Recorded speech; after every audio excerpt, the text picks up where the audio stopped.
Let's mic सारा दिन। आपका स्वागत है।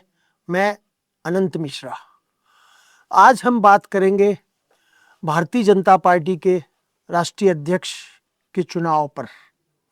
देश में हर चुनाव, कोई भी चुनाव हो, चाहे वो पंच का हो, सरपंच का हो, विधानसभा का हो, लोकसभा का हो, राष्ट्रपति का हो या उपराष्ट्रपति का, देश के अंदर चुनाव शब्द आते ही लोगों में एक अलग उत्सुकता, अलग दिलचस्पी का एहसास जागृत हो जाता है। अभी चुनाव का वैसे मौसम नहीं है, दिल्ली के चुनाव हो चुके, अब बिहार के चुनाव की बारी है। लेकिन भारतीय जनता पार्टी के जो राष्ट्रीय अध्यक्ष का चुनाव है वो पिछले कई समय से चर्चा में बना हुआ है। चर्चा में क्यों बना है?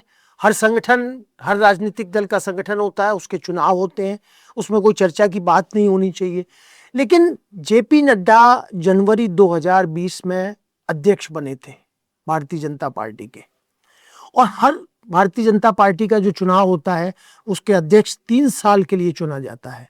मतलब 3 साल बाद भारतीय जनता पार्टी को दूसरा अध्यक्ष चुन लेना चाहिए था। लेकिन 5.5 साल से जेपी नड्डा भारतीय जनता पार्टी के राष्ट्रीय अध्यक्ष हैं। अलग अलग कारणों से भारतीय जनता पार्टी के जो संगठनात्मक चुनाव हैं वो टलते गए। 23 के अंदर जनवरी फरवरी तक भारतीय जनता पार्टी को नया अध्यक्ष मिलना चाहिए था। लेकिन ये कहा गया कि अभी राजस्थान, मध्य प्रदेश, छत्तीसगढ़ में चुनाव हैं और इस समय अगर हम चुनाव प्रक्रिया शुरू करेंगे तो उसमें बहुत समय लगेगा, और क्यों ना जेपी नड्डा जी के कार्यकाल को 1 साल बढ़ा दिया जाए।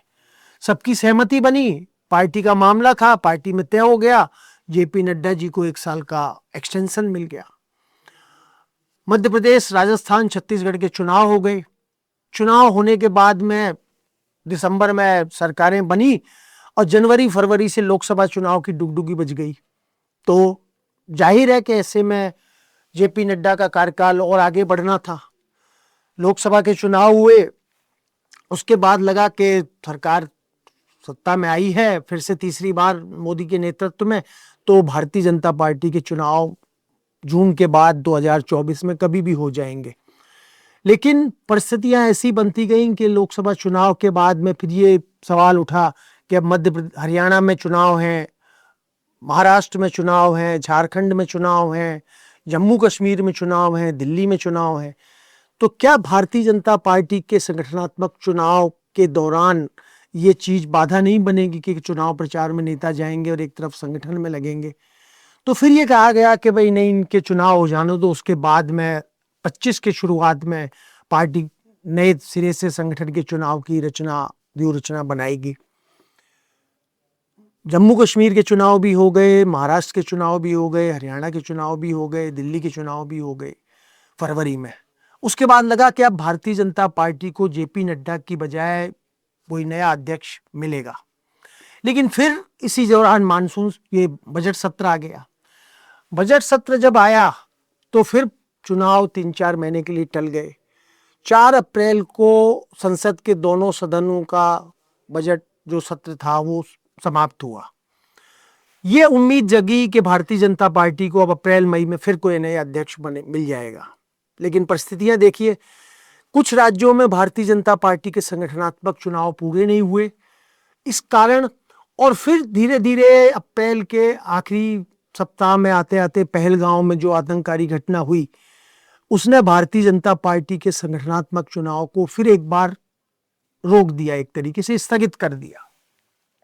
अप्रैल में ये घटना हुई, उसके बाद में मई में भारत ने पाकिस्तान के आतंककारी ठिकानों पे हमले किए और मामला फिर और बढ़ गया।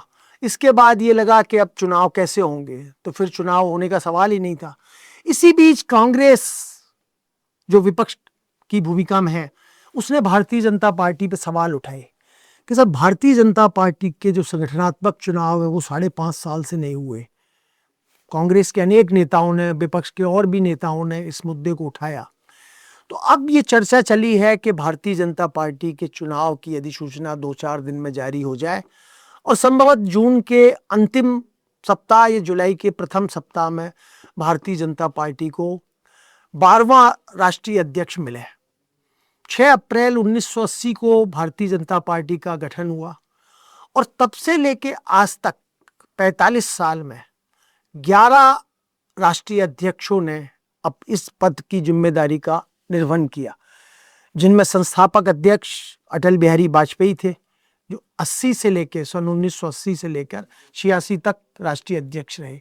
उसके बाद लाल कृष्ण आडवाणी 3-4 बार रहे राष्ट्रीय अध्यक्ष और सबसे ज्यादा 11 साल तक उन्होंने इस पद का निर्वहन किया। इसके अलावा राजनाथ सिंह जी भी अध्यक्ष रहे, कुशाभाऊ ठाकरे जी भी अध्यक्ष रहे, जना कृष्णमूर्ति जो तमिलनाडु के थे वो भी अध्यक्ष रहे, मंगारू लक्ष्मण अध्यक्ष रहे, वेंकैया नायडू अध्यक्ष रहे, मुरली मनोहर जोशी, नितिन गडकरी, फिर अमित शाह और उसके बाद में जेपी नड्डा जी। तो चूंकि भारतीय जनता पार्टी अपने आप को दुनिया में सबसे बड़ा राजनीतिक दल बताती है और है भी शायद, क्योंकि उनका दावा है कि हम 11 करोड़ से ज्यादा प्राथमिक सदस्य हैं इसके और केंद्र में हम 11 साल से सरकार चला रहे हैं। भारत दुनिया का सबसे बड़ा लोकतांत्रिक देश है, हम आबादी में भी सबसे ज्यादा हैं और चुनाव हमारे यहाँ होते हैं। बाकी देशों की पॉपुलेशन बहुत कम है, कहीं तानाशाही है, कहीं राजशाही है। तो इस लिहाज से भारतीय जनता पार्टी अपने आप को सबसे बड़ा राष्ट्रीय दल मानती है और है भी, तो उसके चुनाव पर नजर सबकी रहना स्वाभाविक है कि कौन इसका अध्यक्ष बनता है और क्या उसकी जिम्मेदारियां होती हैं। अब सवाल फिर वही उठता है कि भारतीय जनता पार्टी के अंदर इस चुनाव को लेकर विपक्ष की भूमिका क्या है। विपक्ष क्यों बार बार रह रहकर ये सवाल उठाता है कि साहब भारतीय जनता पार्टी अपने संगठनात्मक चुनाव नहीं करा पा रही। सबसे बड़ा कारण है कि भारतीय जनता पार्टी का संगठन, चाहे विपक्ष इसको स्वीकार करे या नहीं करे, लेकिन यह हकीकत है कि जब 80 में भारतीय जनता पार्टी का गठन हुआ और उसके बाद जब पहला चुनाव आया, तो पहला चुनाव 1984 में हुआ। याद होगा आपको, इंदिरा गांधी की हत्या हुई थी और उसके बाद उसकी जो छाया में, उसकी पृष्ठभूमि में चुनाव हुआ। उसमें पहले चुनाव में भारतीय जनता पार्टी सिर्फ 2 सीटों पर जीत पाई। आज की पीढ़ी को सुनकर शायद आश्चर्य हो कि उस समय के तत्कालीन दिग्गज नेता अटल बिहारी वाजपेयी को भी ग्वालियर में चुनाव हारना पड़ा था। तो भारतीय जनता पार्टी जब 84 का चुनाव हारी और 2 पे सिमट गई, तो उसको लगा कि संगठन को विस्तार देने से ही, संगठन को सक्रिय रखने से ही हम पूरे देश में पहचान बना सकते हैं। और उस वाकई ये स्वीकार करना होगा कि उस दौर में भारतीय जनता पार्टी की पहचान उत्तर भारत के राज्यों तक सीमित थी। उत्तर प्रदेश, मध्य प्रदेश, राजस्थान, दिल्ली, गुजरात, इनके अलावा महाराष्ट्र, उड़ीसा, उन जगह उनकी पहचान कम थी भारतीय जनता पार्टी की। कुछ क्षेत्रों में, शहरी क्षेत्रों में भारतीय जनता पार्टी को पहचान थी, लेकिन पूरे ग्रामीण क्षेत्रों में, चाहे महाराष्ट्र हो, चाहे बंगाल हो, चाहे उड़ीसा हो, चाहे तमिलनाडु, केरल, इन सब राज्यों में भारतीय जनता पार्टी की पहचान नहीं थी। तो जब संगठन की बात होती है तो इस चीज का उल्लेख करना आवश्यक हो जाता है कि किस तरह 2 सीटों वाली भारतीय जनता पार्टी आखिरकार 303 सीटें लोकसभा में 2019 के चुनाव में लेके आने में सफल हुई। तमिलनाडु हो या केरल हो या आंध्र प्रदेश हो या तेलंगाना हो, वहां भारतीय जनता पार्टी का जो भी संगठन रहा, राष्ट्रीय नेतृत्व से लेकर और निचले स्तर तक, उसने कोई ना कोई कार्यक्रम किए। और 1980 में जब पार्टी का गठन हुआ, उस तब से लेकर 1996 तक, यानी 16 साल तक भारतीय जनता पार्टी सिर्फ संगठन के भरोसे रही। उसे सत्ता का स्वाद कभी नहीं मिला। 1996 में अटल बिहारी वाजपेयी के नेतृत्व में भारतीय जनता पार्टी की पहली बार सरकार केंद्र में बनी तो सही, लेकिन 13 दिन में ही वो सरकार धराशायी हो गई। फिर मौका मिला भारतीय जनता पार्टी को 1998 में, और तब पार्टी 13 महीने अपनी सरकार चला पाई। और 13 महीने बाद जब जयललिता ने अटल बिहारी वाजपेयी की सरकार से समर्थन वापस लिया तो सरकार फिर गिर गई। उसके बाद 1999 में भारतीय जनता पार्टी की अटल बिहारी वाजपेयी के नेतृत्व में जब तीसरी बार सरकार बनी तो उसे पूरे 5 साल काम करने का मौका मिला। तो कहने का लब्बो-लुआब ये है कि जनता पार्टी जब टूटी थी, 77 के बाद चुनाव हुए और 80 में जब जनता पार्टी टूटी, तो 5 दलों से मिलकर बनी जनता पार्टी जब विभाजित हुई और सब धड़े अपने अपने निकले, तो उस समय जो जनसंघ के रूप में जनता पार्टी में शामिल हुई भारतीय जनता पार्टी, उसकी आज पहचान है। लेकिन बाकी जितने दल थे, चाहे उस समय की स्वतंत्र पार्टी रही हो, संगठन कांग्रेस रही हो या सोशलिस्ट पार्टी है, धीरे धीरे वो पार्टियां क्षेत्रीय पार्टियों तक समेट के रह गई। लालू प्रसाद यादव की पार्टी का बिहार में अस्तित्व रहा, वो राष्ट्रीय जनता दल के नाम से उसने अपनी पहचान बनाई। उत्तर प्रदेश में मुलायम सिंह जी के नेतृत्व में समाजवादी पार्टी, जो जनता पार्टी से टूट के निकले थे समाजवादी लोग, उन्होंने वहां बनाई। देवेगौड़ा जी ने वहां पे कर्नाटक में अपनी जनता दल धर्मनिरपेक्ष का गठन किया। तो कहने का मतलब यह है कि 1980 में बनी भारतीय जनता पार्टी 90 के दशक में आते आते अपनी संगठन की ताकत की वजह से कांग्रेस का एक तरीके से विकल्प बनकर उभर चुकी थी। और 3 बार जब भारतीय जनता पार्टी की सरकार रही केंद्र के अंदर, तो ये माना जाने लगा कि देश में अब प्रमुख रूप से 2 राजनीतिक दल हैं। सबसे पुरानी देश की पार्टी कांग्रेस और उसके बाद दूसरे नंबर पर भारतीय जनता पार्टी। तो संगठन के चुनाव भारतीय जनता पार्टी समय समय पर करती रही है और 45 साल में इसने जो 11 अध्यक्ष देखे, उसमें सम्मिश्रण था। उसमें ये नहीं कि भारतीय जनता पार्टी उत्तर की पार्टी थी तो उसने सिर्फ उत्तर भारत से ही अध्यक्ष बनाया। उसने कई प्रयोग किए, तेलंगाना से भी बनाया, वेंकैया नायडू को भी बनाया, तमिलनाडु जैसे सुदूर समुद्री राज्य जो सीमावर्ती राज्य है वहां पे भारतीय जनता पार्टी ने वहां से भी अध्यक्ष बनाया। कुशाभाऊ ठाकरे जो मध्य प्रदेश से थे, उनको भी मौका मिला। तो अब जब ये अगले 3 साल के लिए भारतीय जनता पार्टी किसको अपना नेतृत्व सौंपे, मतलब कौन अध्यक्ष बने, उसमें बहुत से दावेदार के नाम उछल रहे हैं। और ध्यान देने की बात यह है कि भारतीय जनता पार्टी में जो दावेदारों की अटकलें लग रही हैं, ये सिर्फ मीडिया तक सीमित है। भारतीय जनता पार्टी में कभी कोई दावेदारी नहीं होती। आज तक जितने चुनाव हुए हैं, 11 जो अध्यक्ष चुने गए हैं, वो निर्विरोध चुनाव हुए हैं। उसमें कहीं ऐसा नहीं होता कि 2 धड़े हैं, दावेदारी पेश कर रहे हैं अपनी अपनी। कांग्रेस का जिस तरह से इतिहास है, कांग्रेस में कई बार राजेश पायलट एक बार कांग्रेस आला कमान के अधिकृत प्रत्याशी के खिलाफ चुनाव लड़ चुके। और अभी आखिरी चुनाव जो कांग्रेस का हुआ, जिसमें मल्लिकार्जुन खड़गे को गांधी परिवार की तरफ से उनका नाम लिया गया, लेकिन केरल के जो तिरुवनंतपुरम से सांसद है शशि थरूर, जिनकी आजकल बहुत चर्चा है, उन्होंने खड़गे जी की चुनौती दी। और ये अलग बात है कि खड़गे जी उस चुनाव में भारी मतों से विजयी रहे और शशि थरूर को उसमें पराजय का सामना करना पड़ा। लेकिन भारतीय जनता पार्टी ने पिछले 45 साल में इस तरह का कोई विरोधाभास नहीं देखा कि उसमें अगर आला कमान की सहमति बने और फिर उसको कोई दावेदार चुनौती दे। लेकिन भले दावेदार कोई पेश नहीं कर रहा हो, लेकिन ये मानकर चलना चाहिए कि सबकी दिलचस्पी होती है कि आखिर कौन भारतीय जनता पार्टी का राष्ट्रीय अध्यक्ष बनेगा। बहुत से नाम चल रहे हैं। शिवराज सिंह जी चौहान का नाम चल रहा है, केंद्रीय मंत्री धर्मेंद्र प्रधान का नाम भी चर्चाओं में है, भूपेंद्र यादव जो केंद्रीय मंत्री हैं उनका नाम भी चर्चा में है। और कुछ लोग ये कहते हैं, उनका मानना है राजनीतिक पर्यवेक्षकों का, क्योंकि 45 साल में भारतीय जनता पार्टी ने कभी किसी महिला को अध्यक्ष नहीं बनाया, तो क्या भारतीय जनता पार्टी पहली बार अपने अध्यक्ष पद पर किसी महिला नेत्री को सुशोभित करेगी? उसमें भी कई नाम चल रहे हैं।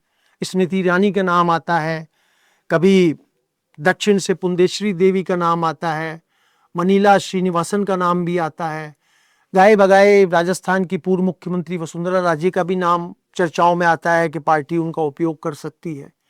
क्या पार्टी दक्षिण से किसी चेहरे को लाएगी? क्योंकि तमिलनाडु और केरल, आज भारतीय जनता पार्टी भले दुनिया की सबसे बड़ी राजनीतिक पार्टी बन चुकी हो, लेकिन केरल और तमिलनाडु जैसे राज्य, दक्षिण के राज्य, कर्नाटक के आगे निकलते ही वहां पर भारतीय जनता पार्टी को अभी अपनी वो पहचान कायम करनी है जिसके लिए वह जानी जाती है। तो क्या दक्षिण से कोई नाम आएगा? और फिर सबसे बड़ी मीडिया की अटकलें लगती हैं। क्या देरी का कारण यह है कि संघ और भारतीय जनता पार्टी आला कमान में इस बात को लेकर मतैक्य नहीं है के संगठन की कमान आखिर किसको सौंपी जाए। जो लोग ये सवाल उठाते हैं, मेरा ये मानना है कि वो लोग शायद संघ और भाजपा के अंदरूनी रिश्ते को पूरी तरह नहीं जानते। संघ कभी भाजपा की अंदरूनी राजनीति में दखल नहीं करता। कौन अध्यक्ष बने, कौन नहीं बने, ये पूरी तरह भारतीय जनता पार्टी का मामला है। और आज के दौर में जब देखें, जब नरेंद्र मोदी और अमित शाह दो लोग हैं जो भारतीय जनता पार्टी के एक तरीके से सबसे प्रमुख लोगों में इनकी गिनती होती है, और तीसरे नंबर पर है भारतीय जनता पार्टी के संगठन महामंत्री BL संतोष, जो कर्नाटक से आते हैं। तो तीन लोगों की जो राय है उसमें महत्वपूर्ण होगी। भारतीय जनता पार्टी अगर संघ से राय मांगेगी तो संघ उसको अपने तरीके से राय देता है। और वैसे भी इनकी संगठन की, भारतीय जनता पार्टी और संघ के जितने भी संगठन हैं, उनकी एक प्रतिनिधि सभा की साल में एक बार बैठक होती है, जिनमें राजनीतिक मुद्दों को भी उठाया जाता है कि भाई क्या भारतीय जनता पार्टी किस तरह काम कर रही है, किस तरह काम करना चाहिए, संघ के स्वयंसेवक उसको किस तरह अपनी सहयोग कर सकते हैं। लेकिन यहां सवाल ये नहीं है सवाल के कौन अध्यक्ष बनेगा। और भारतीय जनता पार्टी में कोई अगर ये दावा करता है कि वो पता लगा सकता है कि ये आदमी अध्यक्ष बनने जा रहा है, तो शायद वो गलत होगा। अभी राजस्थान, मध्य प्रदेश और छत्तीसगढ़ के जो विधानसभा चुनाव हुए 1.5 साल पहले, वो सबके सामने है। किसको कल्पना थी कि भजनलाल शर्मा, जो पहली बार चुनाव जीते हैं, राजस्थान के मुख्यमंत्री बनेंगे। मोहन यादव के बारे में किसने सोचा था कि वो मध्य प्रदेश के मुख्यमंत्री बनेंगे। विष्णुदेव साय के बारे में किसने सोचा था वो मुख्यमंत्री बनेंगे। और जब 1.5 साल पहले मनोहर लाल खट्टर को हरियाणा के मुख्यमंत्री पद से हटाया गया, तब भी बहुत अटकलें लगी थी कि कौन अध्यक्ष बनेगा, कौन मुख्यमंत्री बनेगा हरियाणा का। लेकिन जब नाम आया तो नायब सिंह सैनी, जो बिल्कुल नए चेहरे थे, राष्ट्रपति पद के लिए भी बहुत सी अटकलें लगी थी कि राष्ट्रपति पद पे भारतीय जनता पार्टी किसको लाएगी। लेकिन जब नाम आया तो वो द्रौपदी मुर्मू के रूप में सामने आया। तो कहने का मतलब यह है कि आज की जो भारतीय जनता पार्टी है उसके बारे में आकलन करना कि कौन मुख्यमंत्री बनेगा या कौन पार्टी अध्यक्ष बनेगा, ये सिर्फ अटकलें हैं, इसमें सच्चाई कहीं नहीं होती। लेकिन हाँ, ये बात माननी पड़ेगी कि भारतीय जनता पार्टी में इस बार जो भी अध्यक्ष बनेगा उसकी अलग चुनौतियां होंगी। चुनौती हर अध्यक्ष के सामने पहले भी रही है। अमित शाह जब 2014 में अध्यक्ष बने थे और 2020 तक 5.5 साल लगभग उन्होंने अध्यक्ष पद का भार संभाला था, तो उनकी जो उपलब्धियां थी उसमें हरियाणा में पहली बार भारतीय जनता पार्टी ने अपनी सरकार बनाई थी। वो जीत बिल्कुल निश्चित रूप से अमित शाह के नाम लिखी जाएगी। त्रिपुरा के अंदर भारतीय जनता पार्टी ने अपनी सरकार बनाई थी, वो अमित शाह के खाते में लिखी जाएगी। अभी जो जेपी नड्डा हैं, 5.5 साल का कार्यकाल हुआ, इनके नेतृत्व में भी भारतीय जनता पार्टी ने राजस्थान में सरकार बनाई, मध्य प्रदेश में सरकार बनाई, छत्तीसगढ़ में सरकार बनाई, हरियाणा में अपनी सरकार को रिपीट किया। महाराष्ट्र के अंदर जो गठबंधन सरकार थी भाजपा की, उसमें मुख्यमंत्री पद इनको मिला। और सबसे बड़ी जो सफलता मैं मानूंगा जेपी नड्डा की रही है 5.5 साल में, वो दिल्ली विधानसभा के चुनाव, उसमें भारतीय जनता पार्टी को जीत दिलाना।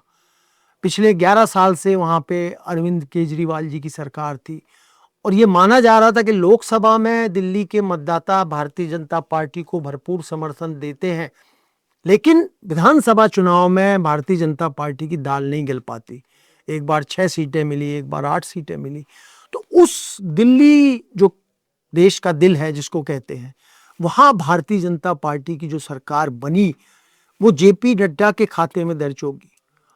नरेंद्र मोदी निश्चित रूप से भारतीय जनता पार्टी के सर्व सम्मति वाले नेता हैं, उनको उनके नेतृत्व को कोई चुनौती नहीं है और सब मानते हैं कि उनकी जो सम्मोहक क्षमता है, जनता को जो पकड़ने की क्षमता है, मतदाताओं को बूथ तक लाने की क्षमता है, उसका मुकाबला भारतीय जनता पार्टी में नहीं है।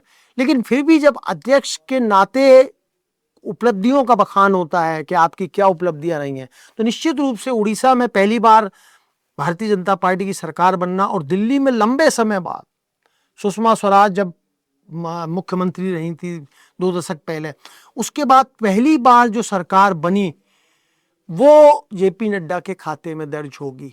तो नया अध्यक्ष कोई भी बने, वो चाहे भूपेंद्र यादव बनते हैं या धर्मेंद्र प्रधान बनते हैं या शिवराज सिंह चौहान बनते हैं या सुनील बंसल बनते हैं या कोई महिला नेता को भारतीय जनता पार्टी उसके नेतृत्व में विश्वास करती है, सबसे बड़ी चुनौती भारतीय जनता पार्टी के जो भी नया अध्यक्ष बनेगा उसके सामने कुछ राज्यों में जो भारतीय जनता पार्टी के संगठन में जो अभी उधेड़ बुन है, जो खींचतान है, जो धड़ेबंदी है, निश्चित रूप से केंद्रीय स्तर पर भारतीय जनता पार्टी में कोई धड़ेबंदी नहीं है, लेकिन कुछ राज्यों में अभी भी 1.5 साल से भारतीय जनता पार्टी की जो संगठनात्मक चुनाव की प्रक्रिया चल रही है उसमें अनेक राज्यों में अभी तक भी प्रदेश अध्यक्ष का चुनाव नहीं हो पाया।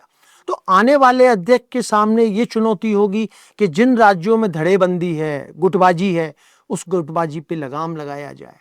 उत्तर प्रदेश के जो चुनाव हैं 2027 में आएंगे, लेकिन उससे पहले बंगाल में, तमिलनाडु में और केरल में जो विधानसभा के चुनाव है उसमें भारतीय जनता पार्टी का प्रदर्शन कैसा रहता है। बंगाल में विधानसभा चुनाव में पिछली बार भारतीय जनता पार्टी 75 सीटों पर सिमटी। भारतीय जनता पार्टी को उम्मीद थी कि हम पूर्वोत्तर के इस राज्य में भी भगवा लहराएंगे, लेकिन ममता बनर्जी की चुनौती के सामने भारतीय जनता पार्टी का जो आकलन था वो गलत साबित हुआ। और तो बंगाल के अंदर भारतीय जनता पार्टी क्या अपनी सरकार ला पाएगी, ये नए अध्यक्ष के सामने चुनौती होगी। क्या तमिलनाडु में भारतीय जनता पार्टी एक प्रमुख राजनीतिक दल के रूप में उभर पाएगी, ये नए अध्यक्ष के सामने चुनौती होगी। क्या केरल के अंदर जहां भारतीय जनता पार्टी संघ के बदौलत बहुत एक ताकत के रूप में उभर रही है और कुछ पिछले विधानसभा लोकसभा चुनाव में उसने प्रदर्शन किया है, लेकिन वो प्रदर्शन उस अनुरूप नहीं है जिसके लिए भारतीय जनता पार्टी जानी जाती है। तो नए राष्ट्रीय अध्यक्ष के सामने अनेक चुनौतियां हैं और चुनौती जो अभी पिछले दिनों आई भारत और पाकिस्तान के बीच जो टकराव की स्थिति देखने में मिली, उसमें एक सबसे बड़े राजनीतिक दल के अध्यक्ष के नाते उसके सामने और कई जो चुनौतियां हैं। एक चुनाव में जीत मिलना एक अलग चुनौती होती है, लेकिन समाज के सभी वर्गों को साथ लेकर और जो भारतीय जनता पार्टी के जो संगठन की ताकत है उस ताकत को और आगे बढ़ाना और आगे तक ले जाने की, क्या वो अपनी ताकत का प्रदर्शन कर पाएगा। तो आने वाला समय, ये जो 15-20 दिन है, इसमें चुनाव की प्रक्रिया शुरू हो जाएगी। और सबसे बड़ी चीज है कि भारतीय जनता पार्टी में बाहर से आने वाले किसी राजनीतिक दल के व्यक्ति को लोकसभा और राज्यसभा या विधानसभा का टिकट तो मिल सकता है आनन फानन में, जैसे ज्योतिरादित्य सिंधिया उदाहरण थे, कांग्रेस छोड़कर आए और उनको टिकट भी मिला और केंद्र में मंत्री पद भी मिला। लेकिन संगठन के अध्यक्ष के लिए भारतीय जनता पार्टी की कुछ योग्यताएं हैं। मसलन वो कम से कम 15 साल भारतीय जनता पार्टी का प्राथमिक सदस्य होना चाहिए और फिर जो भारतीय जनता पार्टी के राष्ट्रीय अध्यक्ष का चुनाव करने वाली राष्ट्रीय परिषद है उसमें उसको 5 राज्यों में 20 मतदाताओं का समर्थन होना चाहिए। कहने का मतलब है कि 5 राज्यों में 20 मतदाता जो राष्ट्रीय अध्यक्ष का चुनाव करेंगे वो उसके साथ खड़े होने चाहिए। तो ऐसा देखने में नहीं आता कि ऐसा भारतीय जनता पार्टी में कोई दूसरा धड़ा या दूसरा व्यक्ति खड़ा होगा, लेकिन ये कहा जा सकता है कि कोई नया व्यक्ति जो दूसरे राजनीतिक दल से आया हो वो भारतीय जनता पार्टी का राष्ट्रीय अध्यक्ष नहीं बन सकता। तो निश्चित सी बात है कि संघ का जिसको समर्थन होगा, प्रधानमंत्री नरेंद्र मोदी और अमित शाह की जिस पे विश्वास पे मोहर लगेगी, वो व्यक्ति भारतीय जनता पार्टी का राष्ट्रीय अध्यक्ष बनेगा। और आने वाले इस महीने में भारतीय जनता पार्टी को 12वां अपना राष्ट्रीय अध्यक्ष मिलने जा रहा है। धन्यवाद। आप सुन रहे थे let's mike more then radio. Follow कीजिए हमें हमारे सोशल मीडिया प्लेटफॉर्म्स पर। It's time for news. It's time for more than radio. Presenting the first radio news app, Let's Mike. Let's Mike, a news-based app on your phone where you get to watch and listen news, talk shows, interviews, radio show podcasts. On Let's Mike, you get all relevant information of TV, print, radio, podcast, and digital. Let's Mike talks about every segment of life.